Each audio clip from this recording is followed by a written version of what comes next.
frantically attempting to pitch you an illusion about the forthcoming WNBA campaign.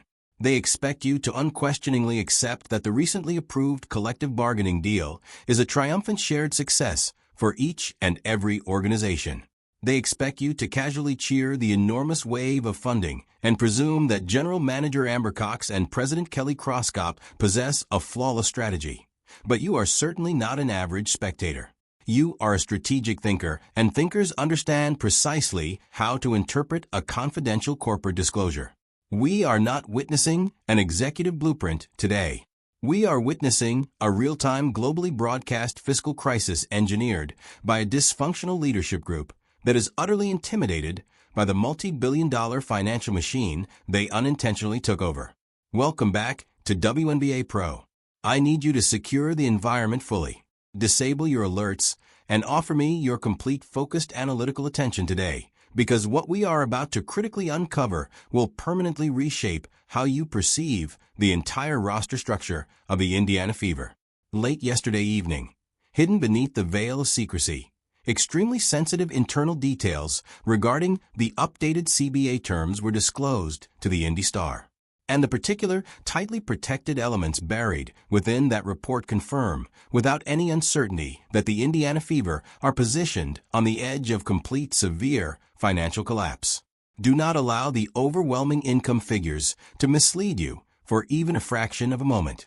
A huge surge of resources is only beneficial if you have the essential expertise to utilize it properly. If you give a massive unrestricted corporate fund to an unqualified supervisor, they will completely ruin the whole organization. And that is precisely what is currently unfolding in Indianapolis. Salary cap were raised to $7 million in 2026, more than 4 times from 25. Now, in 2025, it was $1.5 million, bro, which was extremely low. Now, the salary cap... I need that exact game-changing fiscal truth to fully register in your thinking right now. The WNBA pay limit has just dramatically surged. It leaped from a tiny $1.5 million in 2025 to an astonishing record-breaking $7 million for the 2026 season for a truly capable title-caliber decision-maker. A $7 million payroll limit is an open platform to construct an entirely unstoppable dominant operation. But for the Indiana Fever Leadership Group, that $7 million threshold is simply enough leverage to completely undo themselves. Because when unqualified leaders are suddenly given an enormous budget, they quickly lose control and overspend on outdated resources. And the clear, indisputable evidence of their approaching organizational sabotage is plainly outlined in the revealed clauses regarding the core tag. The entire WNBA community has been quietly suggesting that head coach Stephanie White intends to center the offense around Kelsey Mitchell.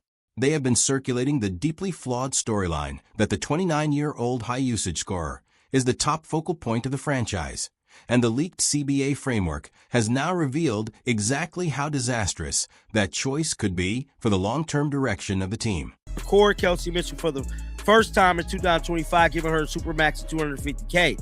Now, if the Fever core her again in 26, she will likely command a $1.4 million deal, which is the supermax as part. Pay close attention to the pure, unfiltered fiscal strain within that precise numerical outlook. The Indiana Fever have already applied the core tag to Kelsey Mitchell in 2025. If they are misguided enough to apply it again in 2026, they will be contractually obligated to award her a staggering $1.4 million supermax deal. I need you to evaluate that exact figure with the sharp objective focus of a financial analyst. $1.4 million allocated to a secondary isolation-focused shooting guard who consistently halts ball flow in the high-pressure, ultra-efficient environment of top-tier professional basketball. Dedicating 20% of your newly increased salary limit to a player who inherently conflicts with the fast-paced system of your primary cornerstone is the very definition of financial mismanagement. It means you are continuously draining critical cap flexibility. It means you are severely wasting resources on a player who directly reduces the dynamic effectiveness of Caitlin Clark. If you grant Kelsey Mitchell $1.4 million, you are effectively ensuring the breakdown of the foundational lineup. You are deliberately allowing elite, well-matched perimeter defenders like Lexi Hull and Sophie Cunningham to depart in free agency. You are dismantling the productive cohesion that Caitlin Clark urgently requires to perform at peak efficiency. But why? Why would a professional franchise knowingly undermine its own roster balance? Why would they intentionally favor an experienced high-volume scorer over the precise complementary role players that perfectly support their billion-dollar centerpiece? The explanation lies buried within another disclosed clause, and it reveals a depth of financial anxiety that is truly unsettling. To the core requirements, the league and players union agreed to expedite path for top players on rookie contracts. Now, that's how Caitlin Clark possibly. I want you to carefully examine the seemingly impossible yet extremely profitable dynamics of this new financial system. The updated CBA has entirely transformed rookie scale deals by creating a fast-tracked route to maximum earnings if a player reaches undeniable elite status, such as earning all WNBA first or second team honors within their first 2 seasons, activating massive and unprecedented salary jumps. Caitlin Clark is already effectively set on this accelerated trajectory. She is on course to secure the most valuable Supermax contract ever seen in the league the very moment she becomes eligible. And the Indiana Fever leadership is deeply uneasy about that exact outcome. They understand that both Caitlin Clark and Aaliyah Boston are quickly nearing enormous multi-million-dollar contracts.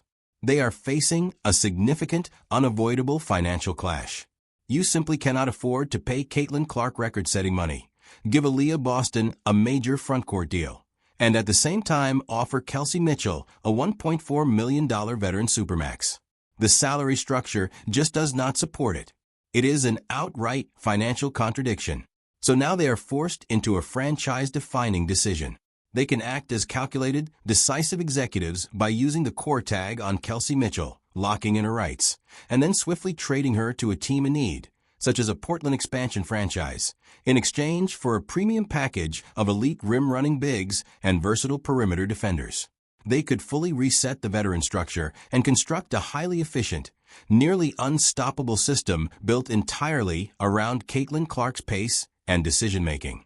Or they can give in to internal pressure from established veterans, award Mitchell the $1.4 million out of hesitation, and knowingly undermine the long-term outlook of the organization. But if they follow that cautious route, they face a critical dilemma. How can they justify paying Kelsey Mitchell $1.4 million while also trying to limit Caitlin Clark's future contract value? You cannot restrict her impact off the court. So the only way is to reduce it on the court by intentionally lowering her production to avoid triggering top-tier MVP-based Supermax incentives. And if you believe a coaching staff would never intentionally limit a player's statistical output to influence contract outcomes, then you are underestimating the level of urgency within a system that recognizes its window is closing, especially after Caitlin Clark unintentionally revealed elements of this strategic concern during her MVP press conference. Let's watch this. I mean, I thought the game was a little clunky. I felt like the player was felt they training well. But it was good. I obviously thought the shoot as well as I think there's some kind of growth. Let me restate that harsh, unmistakable, and deeply revealing admission, so even the powerful decision-makers seated quietly in the boardroom can fully grasp it. I felt the game was somewhat awkward, noticeably slower, and it truly restricts us, particularly in transition. Take a moment and absorb the raw honesty within those words. Caitlin Clark, one of the most composed and media-polished stars in the sport, openly addressed the global audience and subtly highlighted strategic issues within the system. When she describes the pace as awkward and slow, she is not referring to the opponent's defense.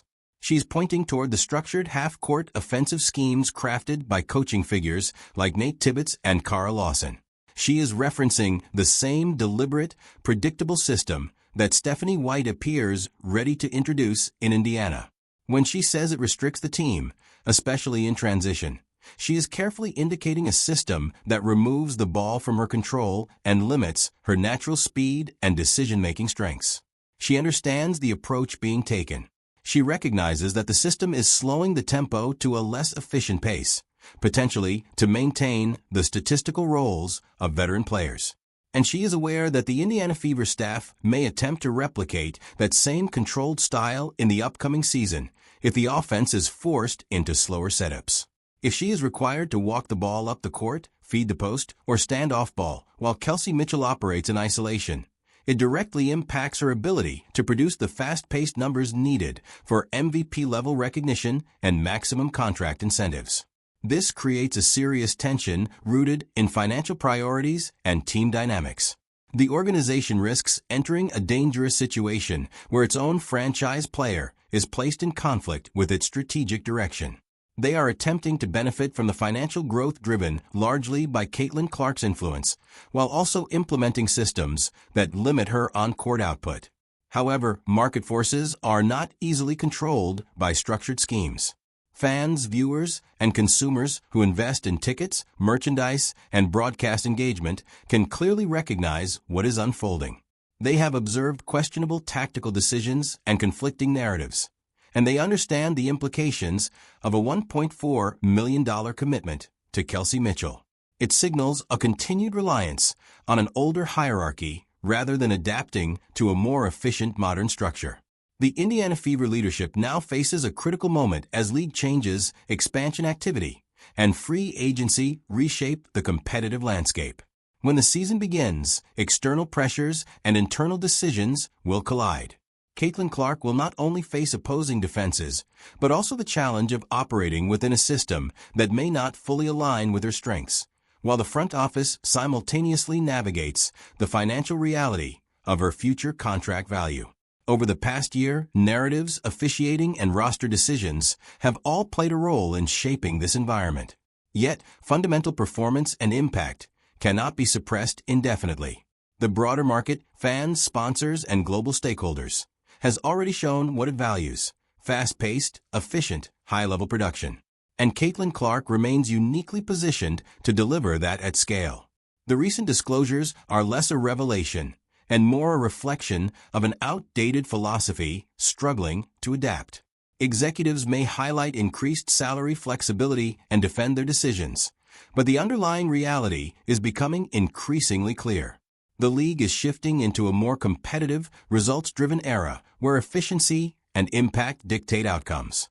The coming season will test whether the Indiana Fever can adapt or whether internal decisions will lead to significant organizational changes as this new phase of the sport continues to unfold.